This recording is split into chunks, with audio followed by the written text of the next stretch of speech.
Let's bring in Justin Dunk now, the Dunkinator from 3dunknation.com, 3downnation.com, number one source for CFL information. How you doing, JD? He loves that.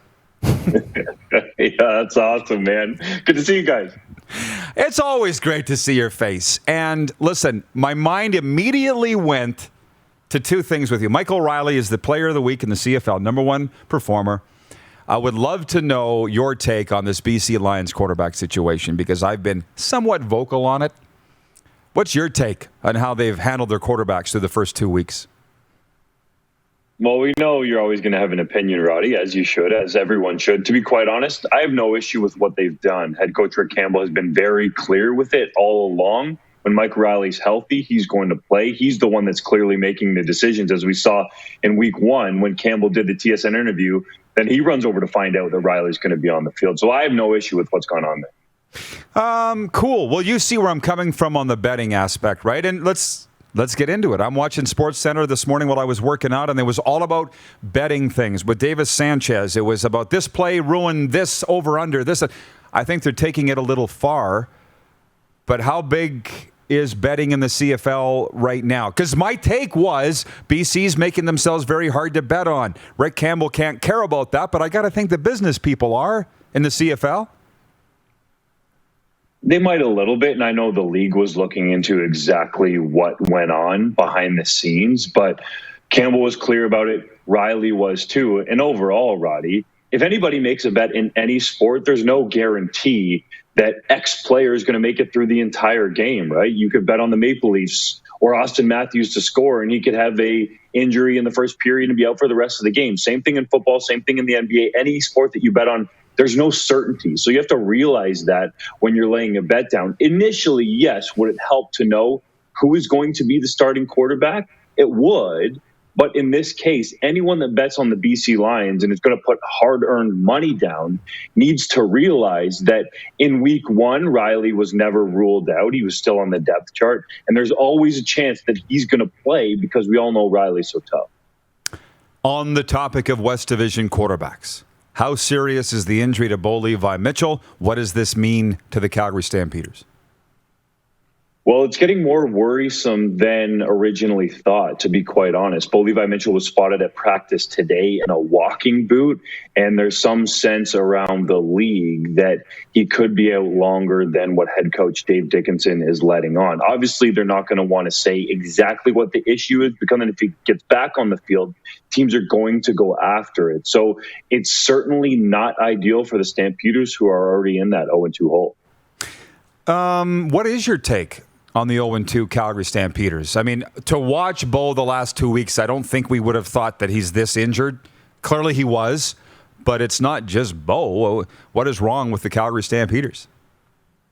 It's not just Bo at all. And really, it's the offense overall. I think the defense has been fairly stout, but you look at what Bo Levi Mitchell has had to deal with, some new receivers there. And yes, Kamar Jordan is back, and we saw that connection a little bit, have some success. But overall, he's dealing with a new bunch there. He's raved about Hergy Malaya and Colton Hunchak and even Josh Huff a little bit. But it's an entirely new receiving core that he's getting used to. Everyone's making a big deal about the 4 picks that he threw last week against BC. But a couple of those were amazing displays of athleticism from some of the BC Lions defenders, Keontae Harden in particular. So if those balls are spotted, maybe just a little better, or there's a receiver that makes a better play on it, or Bo Levi Mitchell and his receivers are more on the same page, then some of those easily don't happen. So I'm not overreacting, but right now what's more worrisome is how long will Mitchell be off the field, and how long potentially do they have to go with Michael O'Connor, who has a lot of upside. Dupes and I have seen him out in the Canada West for a number of years, and I love myself some Canadian QBs, don't get me wrong, but it's hard to come out and play strong right away in this circumstance, and also when it's going to potentially be your first career start. Justin, you're in the hammer. The Ticats were the every odds maker's pick to win the Grey Cup, and they still may, but they've tumbled mightily in the betting odds and the power rankings. They're 0-2. I don't think they've named a quarterback. Well, they're on a bye week this week. What is wrong with the 0-2 Hamilton Tiger Cats? It's pretty simple to me. It's the offensive line and more specifically the tackle position. Now, Chris Van Zyl, the reigning most outstanding offensive lineman, was out for week 1. He came back in week 2, didn't actually finish the game on the field. Some people think it was due to injury, and there's others around the team that maybe thought it was due to his performance.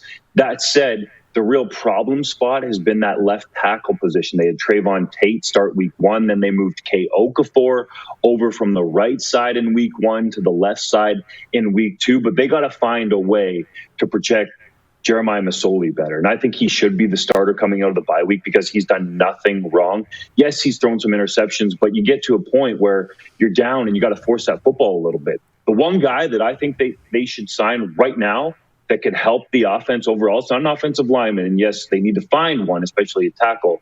It's Naaman Roosevelt, because I think they're really lacking that presence in the middle of the field who will go in there and do the dirty work and catch the football and move the chains. Everyone in Rider Nation, Roddy, and I know you know this, knows how well Roosevelt can work that intermediate area of the field and get the chains moving. He's at home in Buffalo, just a short trip to Hamilton. It would make a lot of sense to me to bring in Roosevelt. The president. Absolutely. You know he's waiting for a call. Justin, Zach Collaros is 6-0 as the starting quarterback for the Winnipeg Blue Bombers. How is there not a statue of him at the corner of Portage and Main? He's the Rodney Dangerfield. He's the Rodney Dangerfield of the Canadian Football League. He is, man. If he keeps winning, there's going to be a statue there because they look like they have a real shot to go back-to-back here. Yeah, I said it. I know it's early, but Collaros looks like vintage Zach Collaros. I remember watching him at the University of Cincinnati, and then obviously the years that he spent with the Ticats where people felt like he had a chance to be a CFL MOP if he would have finished out those seasons. He looks like that guy, but now you add the veteran savvy in there, and it's a totally new Collaros. He doesn't like talking about those old days really or having the injury issues being brought up, but I will say the new rejuvenated Collaros, and he spent some time training in Toronto at the same gym as Mitch Marner during the COVID-19 pandemic, and a former Guelph alum there, my good buddy Dan, he's been the one that's helped Marner get to that level in the NHL and also helped Collaros look slim and trim and really be moving around well. Yes, they have the best offensive line in the league, but Collaros looks like he's on another level. And I love it, and Winnipeg's loving Zach. We were just there in the stands Friday night. The roof went off that place when they introduced him. Donna Berger writes in, she says, I'm at my daughter's place watching it on Game Plus, channel 127. So cool. I only have Facebook at home. Yes, we are coast to coast across all 10 provinces on Game Plus television. Elks fan watching on YouTube. His name is the 780 on YouTube. He says, Hamilton should trade Dane Evans to Edmonton. When was the last time fans have seen a big trade in the CFL? Two-parter there. Are we moving on from Trevor Harris already? I don't think Edmonton is ready to do that.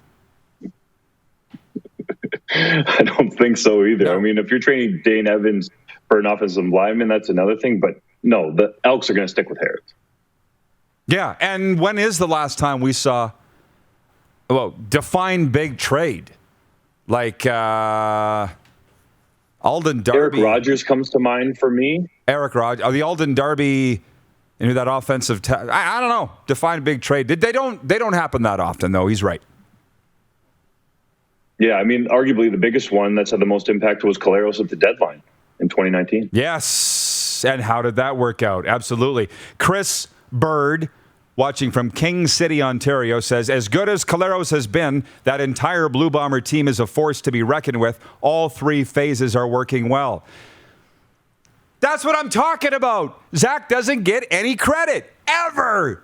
A loser can't make them win if he's a crappy quarterback. But anyways, I get too defensive when it comes to Zach. But I get too defensive, obviously. But with the Saskatchewan Roughriders, let's just spend a minute on them because they're 2-0, not getting a lot of love. They've had so many changes, particularly on defense. I do think they should get a little credit for where they're at, Justin, potentially 3-0 if they beat Ottawa here this week.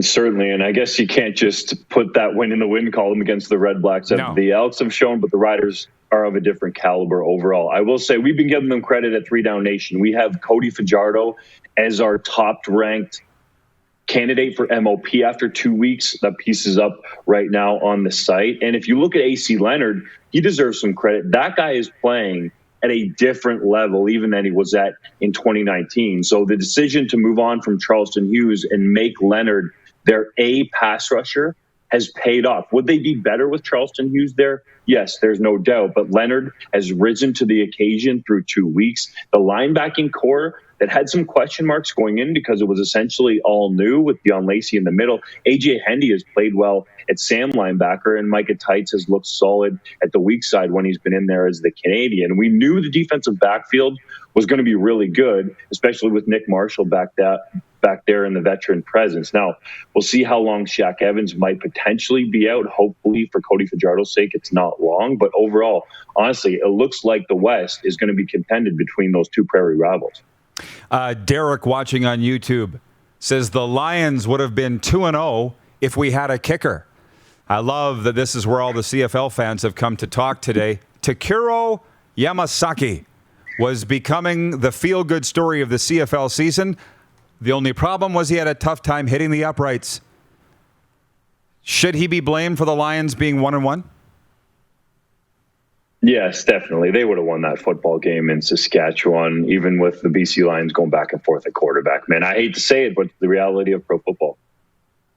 Yeah. Well, there's tons of comments coming in here, Justin. We could sit and talk about this all day. You read the game notes like I do. Had BC come back and won that game, would have been like the third biggest comeback in CFL history. Something like that, or maybe even the biggest comeback. 31-0 is nothing to sneeze at, and they almost did it. It would have been an all-timer, and with 2 quarterbacks. Well, yes, exactly. Casey Jones says, Rod, the Bombers fans know Collaros is the man. After watching Matt Nichols in Ottawa, not missing the short passes and no long ball. That's what I'm saying. Like, Zach seems to have found a home in Winnipeg. Justin, I don't know when's the last time you were there, but he's going to get his due, right? It's still early. It's still early in this season. It's still early on in his time here, but 6-0 is 6-0.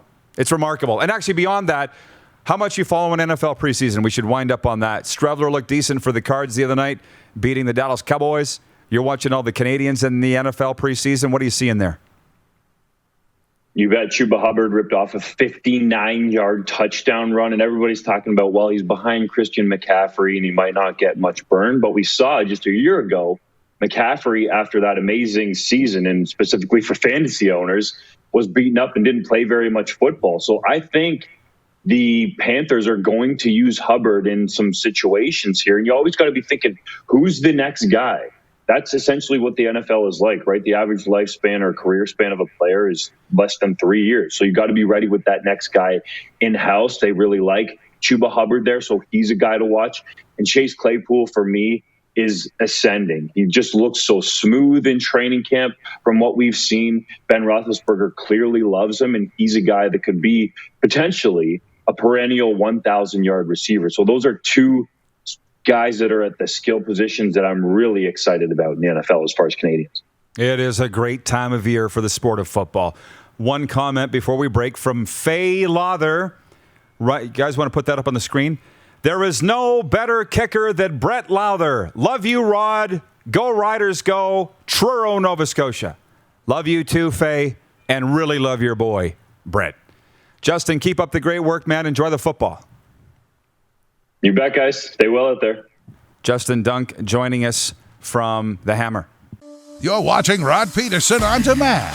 For more of the Rod Pedersen Show, visit rodpedersen.com or follow Rod Pedersen on social media.